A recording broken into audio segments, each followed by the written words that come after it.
Коррупцияға байланысты қауіп-қатерлер картасы жүргізіледі. Кіргізілген қосымшаларға муафық, мемлекеттік ұйымлар, һәм шөлкемлер, аймақлар һәм тараулар кесімінде коррупция дәрежесін анықтау һәм оны минималластыру мақсатында коррупцияға байланысты қауіп-қатерлер картасы қалыптастырылады.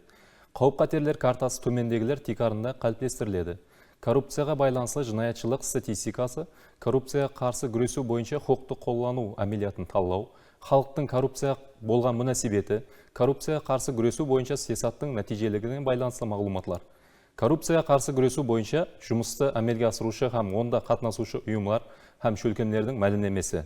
Коррупцияға байланысты қауіп-қатерлер картасы коррупцияға қарсы күресу агентлігі тарапынан жүргізіледі.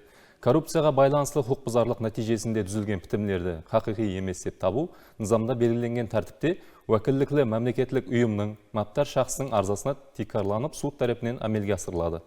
Өзі минет іскерлігін алып барып атырған мемлекеттік ұйымда коррупцияға байланысты жинаят хақында тикарлы хабар берген шақсқа коррупцияға қарсы күресу агентлігін алдын ала хабардар етпестен 2 жыл давамында интизами жаза шараларын қолдауға жол қойылмайды.